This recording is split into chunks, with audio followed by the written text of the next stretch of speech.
Liverpool 7, Manchester United 0. Kenny, I can't even believe that's a scoreline that I'm even saying. I mean, we were just chatting before we even started this. How on earth do you analyse that? What analysis have you got? You can't analyse it. All we can pray for and hope for is the impact of that result doesn't affect the rest of our season, because it could quite easily do. We started the game and we hadn't scored a goal at Anfield for 4 years. We hadn't won a game at Anfield for 7 years. But this was a Manchester United team that we've all fell in love with. We fell in love with this team. We fell in love with the manager, the formation, the system, everything. And today it unfolded. It unfolded in front of our own eyes. And we just have to hope it's a one-off, because at 40 minutes, I had Gakpo as the worst player on the field. I honestly had Gakpo as the worst player on the field at 40 minutes. He had 2 or 3 touches in the middle of the park and it was nothing. And I thought, bloody hell, thank God we've not bought him. The next thing, oh no. And I kind of looked at it from I was analysing this in the first half. And what they'd done, I honestly believe we played with injured players today, because I've never seen Casemiro at those low levels with his energy, and Varane as well. And there was rumours before that Varane wasn't going to start. He'd had a knock or whatever. But I think today we could have played with injured players today, in particular Casemiro and Varane. I'm not making excuses for them. Yeah. And I'll tell you why. It's because when we started the game, De Gea had no intention of passing out, with no intention of playing out from the back. We was kicking it long. What we was doing, at every opportunity, we were slowing play up. We stopped their momentum. The first 20 minutes, Liverpool were at it. We stopped it, we slowed it down, and then at 25 minutes, because I've made a note of it, all of a sudden, we're creating the chances. And we looked like we weathered the storm, didn't we? It looked like we'd weathered the storm, and we made chances. We had weathered the storm, not realising there was a tornado coming. Right? Not realising. Forget the weather. That wasn't, that wasn't drizzle. That was a tornado in the second half. Yeah. And basically, this is my reading of it. So I was watching and I was analysing, I was noting it.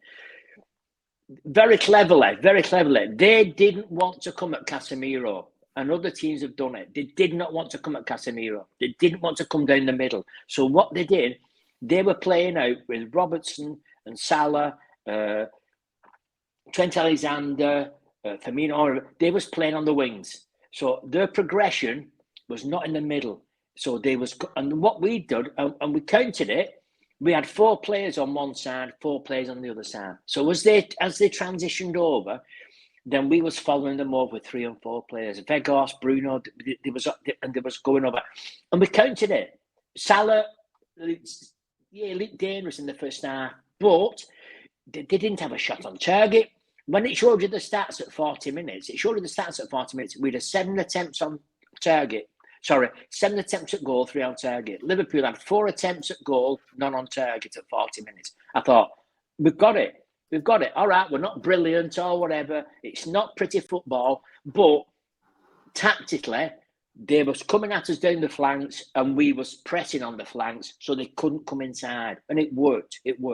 Then all of a sudden, Dalot comes inside, misses the pass misses it. He's out of position. Fred is where Dalot was at right back, when Fred should have been where Dalot was in the middle. And all of a sudden, Fred is not a right back. Bang, Gakpo comes in. Gakpo shoots. Martinez runs across the hair, so they can't see it. Next thing, it's a goal. And I'm not saying it's Martinez's fault or whatever, or Dalot's fault or whatever. Fair play to Liverpool, they got the first goal. But I was still confident, thinking, we get one. We've seen to get what that did against Madrid.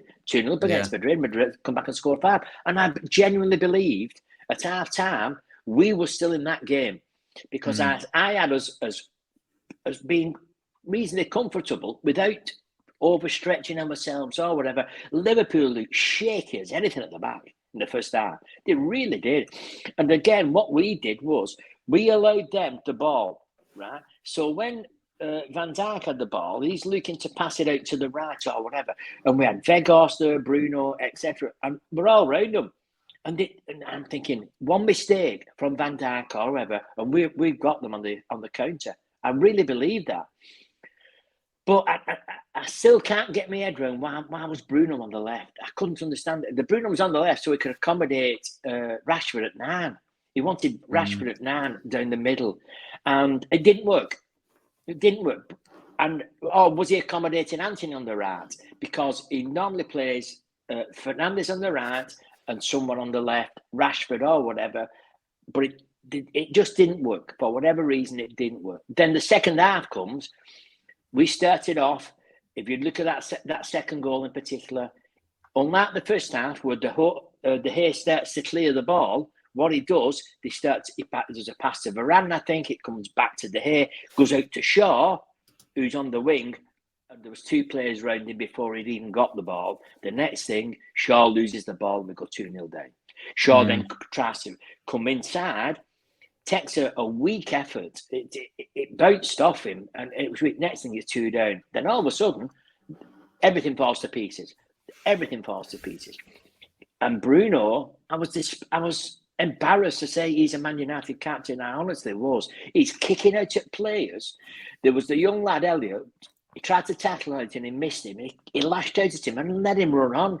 And you remember the Roy Keane. If you do a Roy Keane tackler, a Brian Robson tackler, a Martin Buchan tackler, you're the captain of Manchester United. What you don't do is petulance, and that was petulance on a football pitch, which let him down. Gary Neville picked up on it. All the ex-Manchester United players have been commentating or whatever, have all picked up on that today. And any old-headed Manchester United fan will also pick up on that. That is unacceptable. You can have a defeat. Because if we beat the Real Betis or whatever, and if at the end of the day we're still in, we was never in a title race, let's be honest. And yesterday proved it. Today's more than proved it.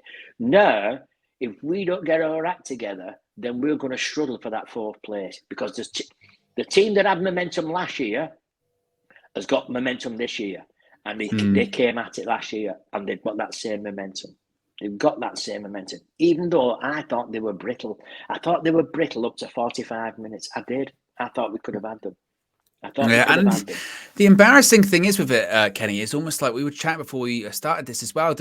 This level of collapse, I thought we'd got past under Erik ten Hag. We saw it against Brentford earlier on the season. We saw it a lot last season with United. 1 goal down, that's it. It can become 3 or 4, but it's just the nature of just completely It's the biggest defeat since 1931. Exactly. We're Manchester United. We don't lose 7-0.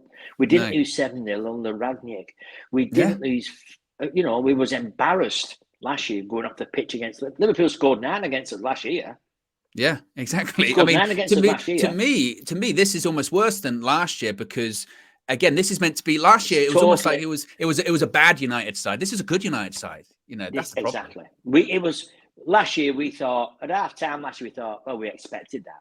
At full time, nobody saw that coming. There's only the one person that is really, really happy today is the Buka, because nobody's got 7-0. No, exactly. Nobody's got 7-0, have they? But no, I just want us now.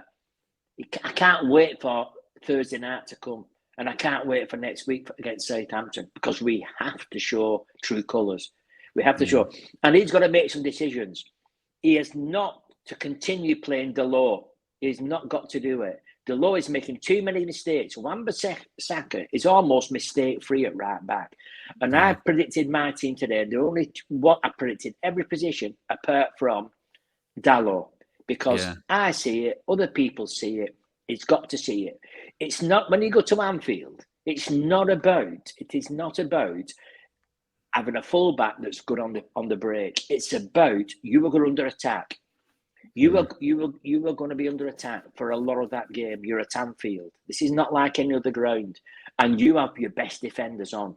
And today, if Varane was slightly injured, Casemiro, I'm convinced, was injured. He was hobbling after 20 minutes, right? But he kept him on. And he kept him on open as he gained some composure. But he couldn't. So don't be surprised if you don't see them 2 players missing on Wednesday. Or Thursday night. Don't be surprised. Because I'm not having Casemiro, that is a true Casemiro. No. I think he was injured, and I think Varane was injured. But he played them in the hope that they could get through the game, and they couldn't.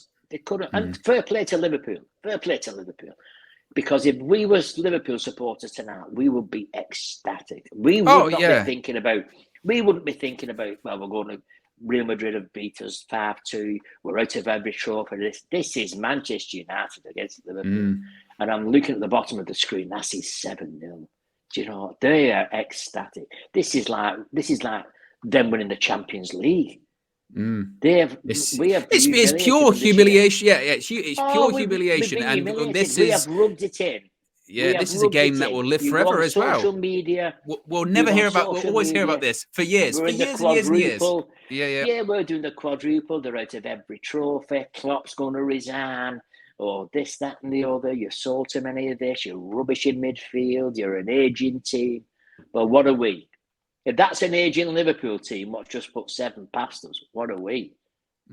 Exactly. And Martinez today was looking for a fight again. Do you know what I mean? It was. And how Shaw stayed on the field, I don't know. Stayed on the field, I don't know. And Bruno, very, very lucky. Shaw has been the best fullback in Europe, the best left back for a season and a half. Today, no. Sorry. But of all the days to do it, you can do it against Brighton away and get away with it. You can do. You cannot do it at Anfield. Yeah, you cannot. This is the biggest game of the season for Manchester United. It always has, and it always will. And if Manchester City want to win the next leagues, next 10 Premier Leagues, the game will never be as big as Liverpool and Manchester United, because we collectively have dominated English football for 50 years. And it's massive. And I'm bitterly, bitterly embarrassed as a Man United fan today. I really am. Because individuals have let our team down. Individuals have let our team down. And they've let us down badly. Not with playing badly. You can have an off game. But you don't start kicking out. Because the next thing what happens is Fernandes gets sent off. Shaw gets sent off. You're down to 9 men. And then you're missing him for the next 3 games. And all of a sudden, your season is over. Because we cannot replace Fernandes. We cannot replace him. Because on his day, he's played every minute of every game. Shaw has been as good as any left back in Europe. But you lose them 2 players. And you could have lost them today. You could have lost Martinez today as well. The Reds went. And Ten Hag should have had them off early. He should have had them off early. Because we could all see it. Yeah. Everybody in the ground knew that Bruno was one and Shaw was that far off. Millimetres off getting a red card. We can't afford a red card. We cannot afford red cards for our players because we don't have somebody to step into Bruno's place. So Bruno needs sitting down with Ten Hag, showing that again and saying that if you want to be Man United captain, that is, fans won't support that. No. Fans won't support that behaviour. As much as we love Bruno and as much as we want to see him as captain and as much as we was proud when he lifted that trophy last year, you do not have that from a Manchester United captain. It's unacceptable. Unacceptable indeed. Well, there you go, guys. Be sure to smash a like on the like button. Be sure to subscribe, bottom right-hand corner. Let us know your thoughts. I'm sure you will in the comment section below.